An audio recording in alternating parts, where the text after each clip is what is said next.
NASCAR finally has an off weekend. It's the last off weekend of the season.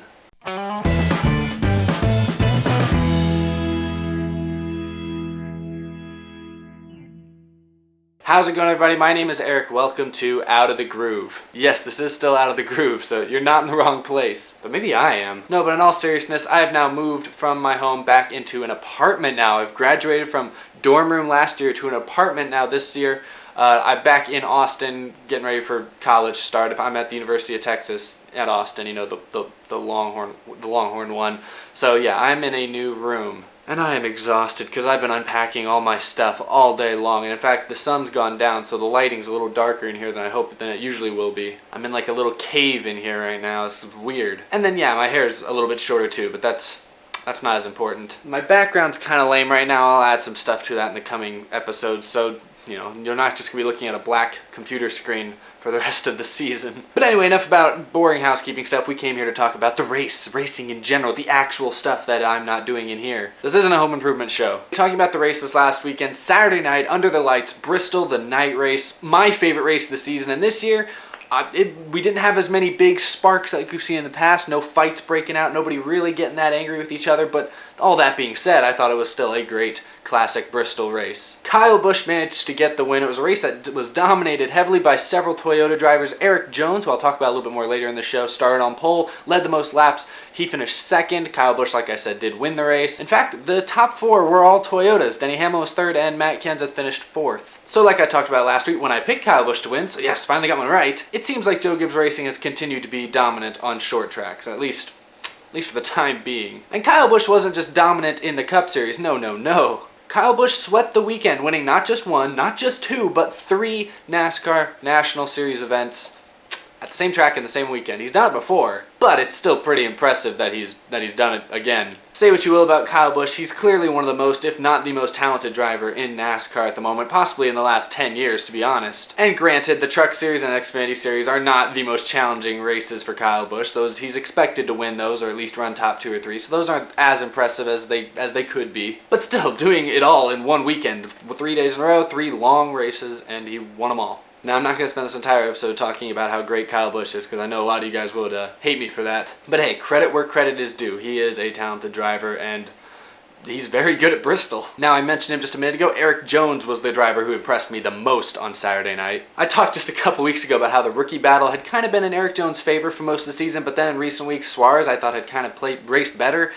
The last 2 weeks, Eric Jones has been great. And Bristol was clearly his best race of the season, the best race by far we've seen from any rookie this year. Like I mentioned, he won his first career pole, he led the most laps, I think he led over half the laps, he led the most laps, finished second. There was a tough battle down the stretch between him, Kyle Busch, Matt Kenseth. There's 2 or 3 car battles, he hung with it. He did come up ultimately short, but ultimately he came up short to Kyle Busch. It's not too bad. And most importantly, Bristol's a race where it can be really hard for young drivers to stay out of trouble for 500 whole laps. And Jones did just that, so got to give him a lot of credit there. I think he's back in front of the rookie battle. In fact, I think he's now ahead of Suarez in points again. So I guess that backs me up. I'll talk about the playoffs a little bit more in a minute, but looking at the playoff picture, you know, if Eric Jones had won that race, this could have thrown the whole thing into a tailspin. And we've still got 2 races left. One of them's at a short track. Eric Jones is a driver who we haven't really talked about him that much until the last couple weeks. He could be a dark horse driver to blow up the playoff picture. Yet he'll be another driver, I guess, to come and blow up the playoff picture.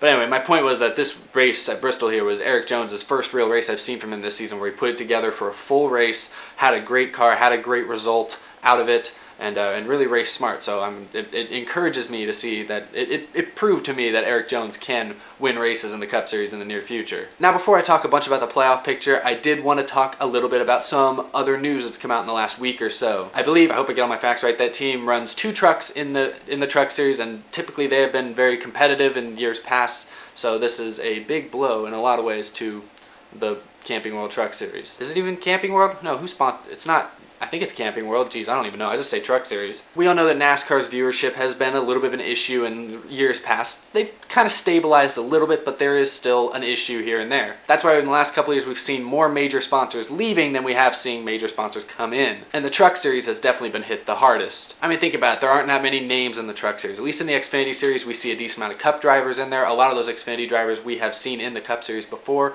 or probably will see very soon. So it still has a pretty it has names still. But the truck series, I'll be honest, I'll still watch a little bit of truck races here and there. I don't watch every single race every week. I don't have enough time in the weekend to watch every NASCAR race. But I can only name for you, let's see, Matt Crafton, Johnny Sauter, Christopher Bell. I'm struggling to name other Tyler Reddick. Or Daniel Hemrick or something, aren't those names? Is Hemrick an IndyCar driver? No, I don't even know. See, my point is, there's not that many big names in the truck series. Drivers who succeed in the truck series are very quickly promoted to the Xfinity series. So we just don't, other than Matt Crafton, I guess, we just don't see very many truck series veterans. So fans have a hard time latching onto drivers in that series. Sponsors, as a result, probably have a hard time signing long-term deals with drivers and teams in that sport because it's the third most popular series in a sport that is not at its most popular right now. And so when one of your premier teams, like Brad Keselowski Racing, closes down, we've already seen, I think, Red Horse Racing shut down earlier this year, which housed a couple pretty good trucks as well. It's not looking good for that series. I hope that things are able to come together and they're able to keep running that third series because I think it is a great building block. You know, they don't do very many triple header weekends anymore, but they do still do them from time to time, or they at least still do double header races with the trucks, and it is a different type of racing than what we typically see in the Cup Series or even the Xfinity Series. So I hope everything works out for them, but it just seems like, from the way Brad Keselowski put it, they were losing too much money and it just was not worth it to keep the doors open. And I hope that's not the case for every Truck Series team, and I hope for those where that is the issue, I hope that it's able to balance out at some point and they can keep running it. But anyway, I guess that's kind of some downer news. How about some slightly more positive news? On the Cup Series side, I haven't talked about silly season stuff that much. About, we have Casey Kane, Kurt Busch, Matt Kenseth. They're some of the big names on the market, so to speak. Matt Kenseth reiterated this last weekend at Bristol that he's not worried about his future plans. Now, when he says things like that, that tends to make me think he's leaning towards retirement. When Matt Kenseth talks about how happy he is now, how there's more to life than racing, was actually one of his lines, that he said this weekend. So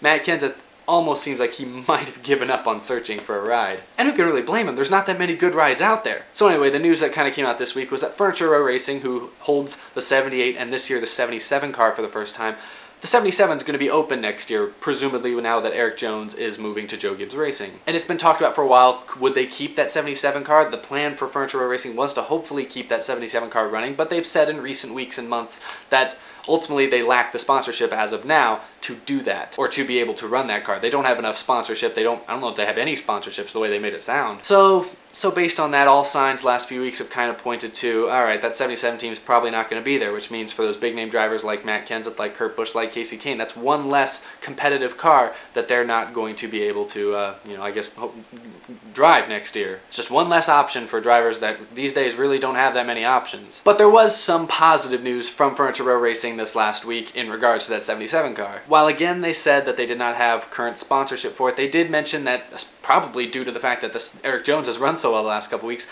they did mention that they've had several the way they phrase it, were very talented drivers come forward and say, hey, how about me driving the 77 next year? And that makes me think drivers like Kurt Busch, Casey Kane, maybe even Matt Kenseth have probably asked, hey, what are the options of possibly me driving that car next year? And the way Furniture Row Racing sounded this week during their statement was that they sounded a little bit more positive. They still said they don't necessarily have sponsorship yet, but they did act like, hey, we got some big name drivers that want to drive for us that could potentially bring in big sponsors. So, things looking a little bit more positive for that 77 team, which I hope does stick around. Like I've said before, I'm all in favor of the youth movement in NASCAR, but it's a lot in such a short period of time. I mean, if we could be without this year, Carl Edwards out of nowhere retired. Tony Stewart we knew was retiring, so there's two big names out of the sport all of a sudden. This year we could have 3 or 4 other big names out of the sport at this rate. And I'm just not ready for that much change so fast. So I hope that the 77 sticks around. I hope that one of those drivers I named, like a Kane, Kenseth, Busch, obviously I'm partial to Kenseth, but I hope one of them is able to drive that car, also because I like Furniture Row Racing, and I like that there's another new competitive team in NASCAR. Anyway, that's just the news there, not really a whole lot else to talk about. So let's move on to the playoff bubble. I talked about last week how it's kind of shaping up. We kind of know who's really the who's who to talk about. I talked about last week. Right now there are 3 points positions still available, drivers that aren't in on wins. There are 3 drivers currently able to point their way in, and I talked about last week how I thought the 3 drivers currently in, Chase Elliott, Jamie McMurray, and Matt Kenseth, would probably be the 3 to ultimately lock up those positions at the end of Richmond. And after Bristol, they have definitely built quite a cushion over 17th and 18th places. That being said, very few of these bubble drivers really had good races at Bristol. They all had pretty average races for the most part. After Bristol now, Chase Elliott still holds the 14th spot. He's 69 points ahead. Matt Kenseth now has moved into 15th position in the points. He's 61 points ahead. Jamie McMurray has fallen now to 16th, but he's still 58 points ahead of 17th place, so it's a pretty close race between those three, 14th, 15th, and 16th, and they have distanced themselves